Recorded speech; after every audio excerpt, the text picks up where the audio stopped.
On the waterway leading to the centre of Bristol, yachts and pleasure boats have now replaced the commercial traffic that once brought the city most of its wealth. A colourful setting for a cathedral whose choir school continues the tradition of over 800 years of church music.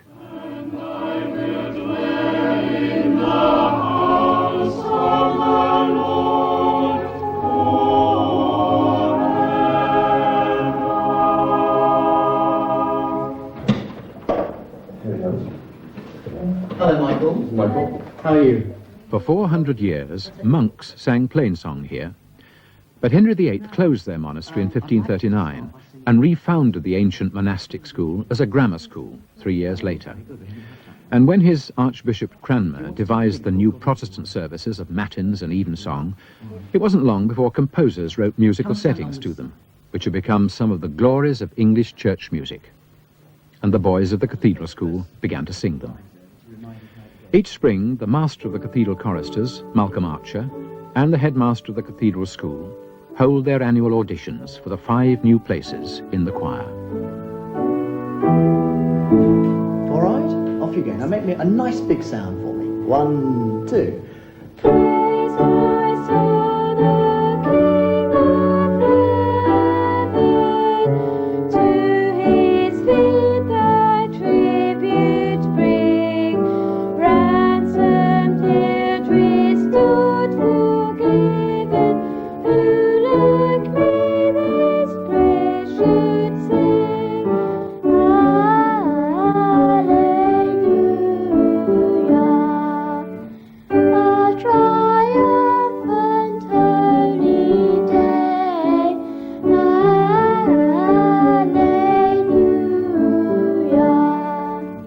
Who did plunge upon the cross?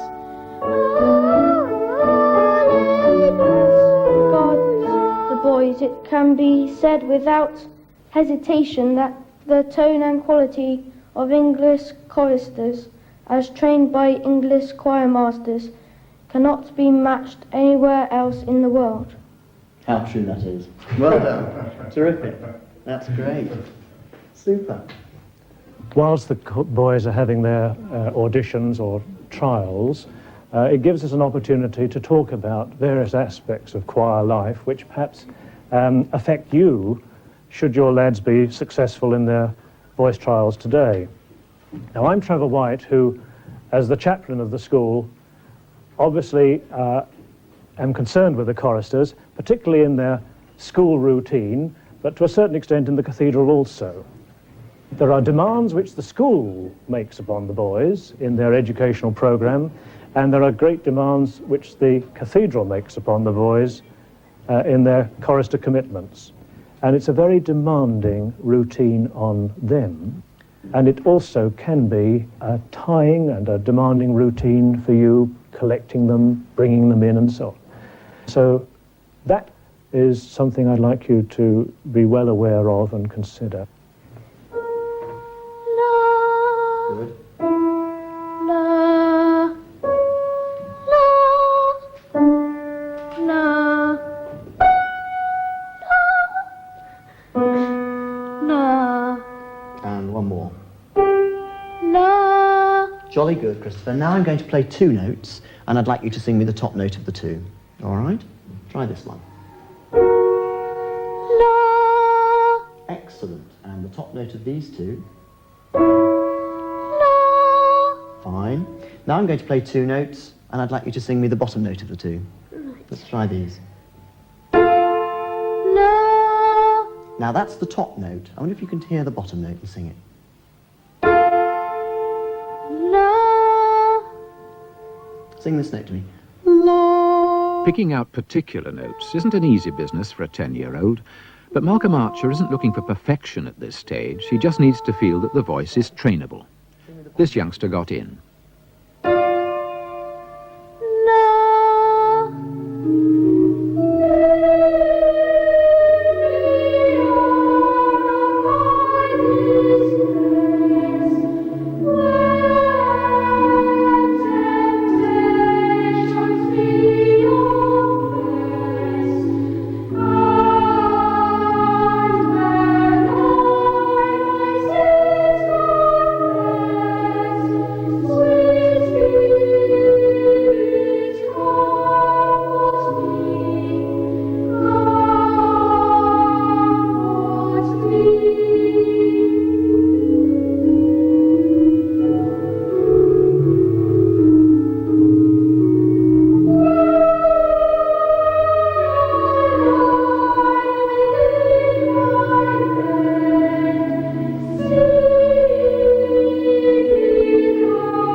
Of the 32 English cathedral choir schools, only 4 have day boys, and Bristol is one of these. Morning assembly is at 10 to 9 for the whole school. But for these boys, including some who've travelled 10 or 15 miles to get here, the day begins at 8:30 with a rehearsal in the song school. Right, lads. Just 1 or 2 notes, first of all. To na, start mezzo forte, and then I'm going to take you up to forte and then down to pianissimo. Keep the tone as even as you possibly can. All right, don't let the sound vary whether you're singing loud or soft. To na, good strong sound to start with. Eyes, breath. Good. Now build. Take it away. Don't let it crack. Take it down to a level where you're comfortable. Don't sing too quietly. Well done. Let's take Rejoice in the Lamb now. First section. Right, here we go. 1, 2. Rejoice in God, O ye towns.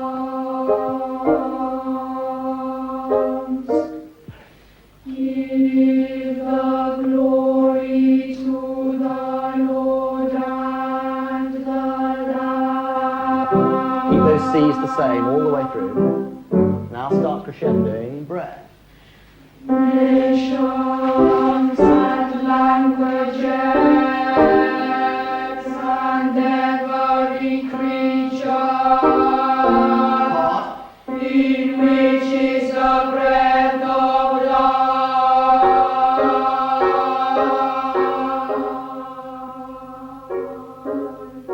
Very smooth. Bless man and peace of thee before Breath here. and man before his name together. Listen to the organ C at that point. Make sure you're bang on in tune. And 1 off. Tim, can we just try a few bars of your treble solo? For at the first glance of the glory of God in the east, he worships in his way. Good, just watch the tuning. For this is done by wreathing his body 7 times round Agile. with elegant quickness. Good. For he knows that God is his Saviour. Right, you've got potassium permanganate crystals, you know what you're doing, just get on with it.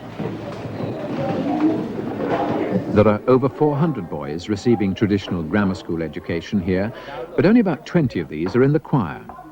Fees are about £1,500 a year, average for independent schools nowadays, but choristers are supported by funds from a choral foundation. And over 25% of the rest of the school has some form of means-tested fee remission. So the backgrounds of the boys are quite varied. Right, leave that alone for now, Clements. You've got your litmus in there. Colour with alkalis is blue. Colour with acids is... Right, watch and see what happens.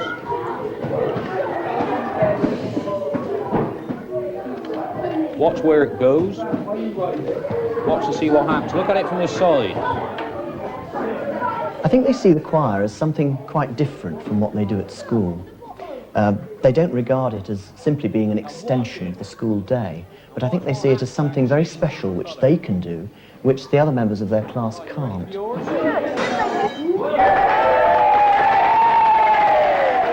They have to learn to get on with one another. I mean, they see each other every day. They get used to doing the same things together. Very often you find that they go around with one another at school.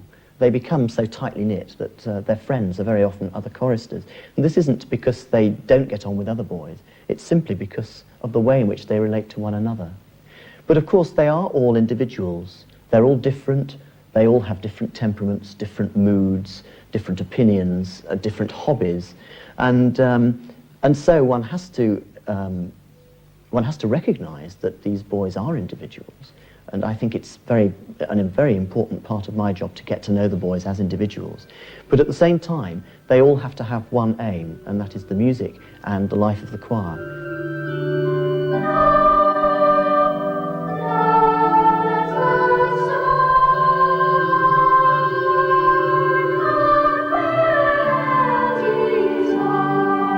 The public image of a chorister is of a boy with a cassock and lovely white robes and a ruff and so on. That really is very much a facade, and the facade is, of course, that these boys are little angels, which they certainly aren't, underneath.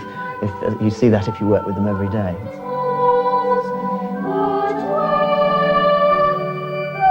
Boys of that age, and they are, after all, very young, have to work tremendously hard to achieve the results that we are aiming at.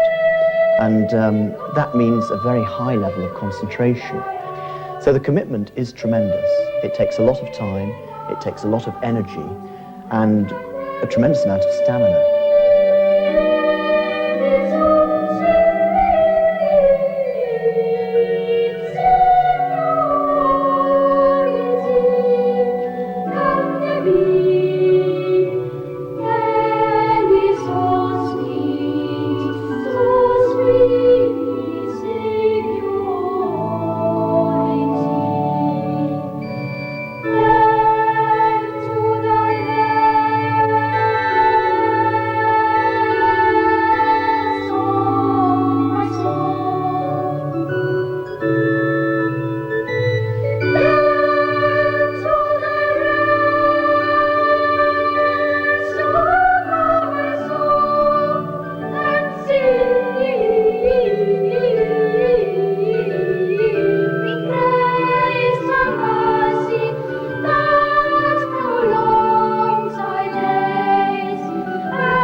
Somewhere mixed up in there'll be a choir boy or two. Outside all the regular physical releases, the organised soccer and rugby, the fencing and handbell ringing, the cross-country running and weekend camps, boys just want to run and clash and kick something. Anything.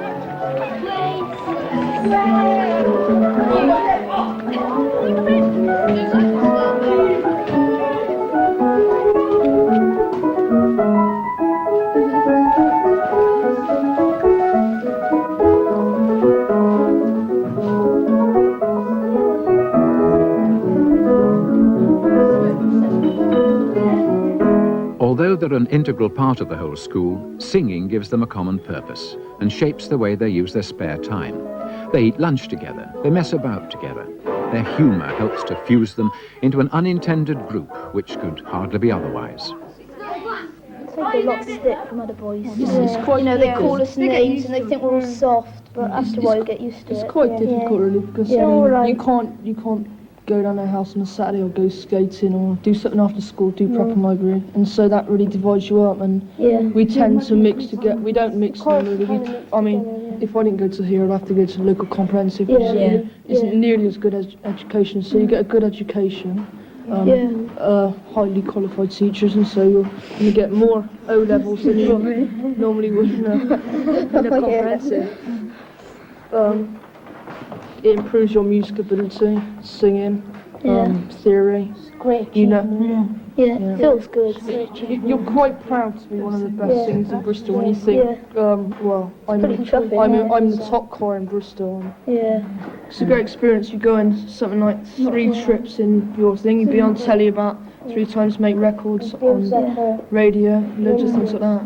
Just builds up a really good musical experience in case you need a job when you're older, because there won't be many around.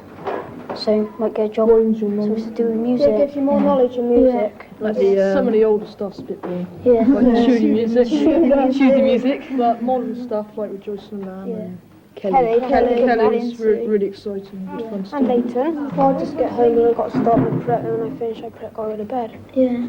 So tired in the morning as well. Loads of homework. You obviously can't fit it in one night, so you've got to leave it to the next night. Next night you've got to look at homework, so you leave it to the weekend. So you discover on Sunday night, which you've got free, that you've got 4 homeworks to do. And that's normally a time when I can actually relax and watch TV, and then I've finally got to do stuff that makes it pretty knackering. Yeah. Tiring.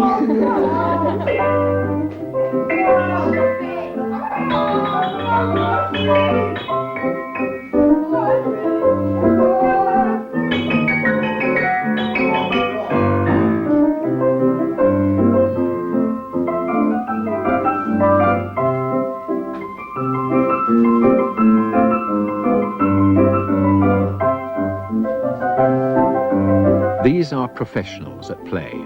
They're trained as a working group of young singers to a professional level which has few equals outside the British Isles. Their treble voices will approach perfection when they're 13 or 14, and then be lost forever. In addition to cathedral services through the week, they have to practice for concerts, recitals and recordings, even overseas tours. And all this is fitted around the usual school schedules. The commitment required is enormous, as the headmaster Christopher Martin knows only too well. The choir is undoubtedly one of the jewels in our crown. And this is something of which we're, of course, intensely proud in the school. The boys themselves, I think, are very keen to be seen as ordinary members of the school, within the curriculum, within the timetable. And I don't think that any of them would relish the idea, and we've never contemplated it seriously, of any form of distinguishing mark which would set them aside from other folk during the working day. But of course, as soon as the evening comes, in they go for their practice and the services. And at that point, a level of professionalism and of organisation, it's not too posh really to use the word dedication, even for 10-year-olds, becomes essential. At 4 o'clock, the formal academic day is over.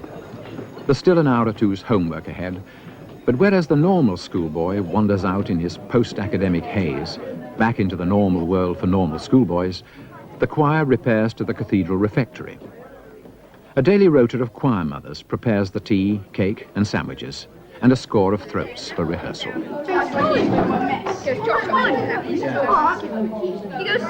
Tea has the same informality as lunch. In fact, the public image of a chorister as living permanently in a red cassock, white surplice and ruff belies the normal young boy underneath. But then one of the marks of the professional has always been the ability to relax when you're off the stage. And Malcolm Archer relaxes with them. Always in touch, but always in charge. I got a joke. 3 Viking ships, right? The first ship was absolutely perfect. No creases in the sails, and they're all rowing together. And they come out and it goes, "Oars up!" And so they pull up onto the beach, drag it up, and they line up on the beach. Don't put cake in your pocket, you idiot. We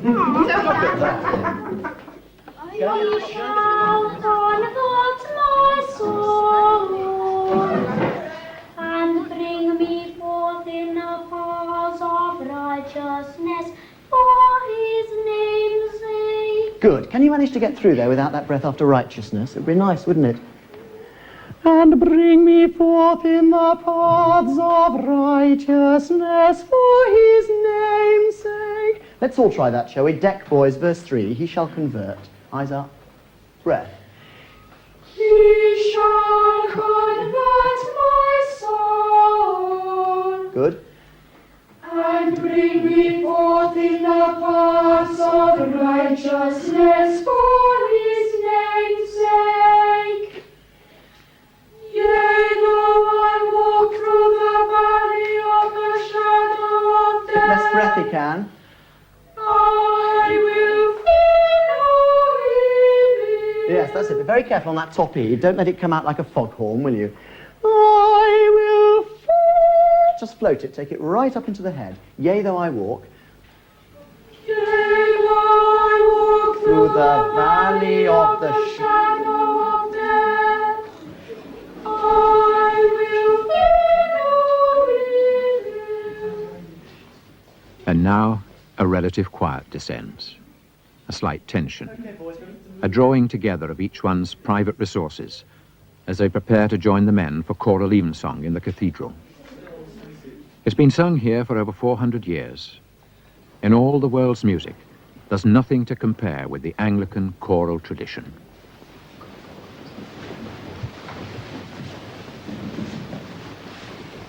Thank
That's about the second time. What right? Everyone's so From a mission station in Africa to a wooden church in the Arctic Circle, Anglican choir robes are still worn and Anglican chants are still sung. These are the boys who bring us in any one week the flower of Tudor music and the rich Victorian hymn, an anthem by Elgar or a Magnificat by Benjamin Britten. They weave a bright and very English thread through the musical tapestry of time. Okay, lads, going to move on. The Burgess wanting to lock up. See you in the morning. Yeah. Okay. Who's City playing tomorrow? Oh, it's Crew. Crew? Finally. Where's that? I think let's all take the pair. Go on, chop chop. You're in a rubbish. Come on, Nate. You sang well tonight. Good sound.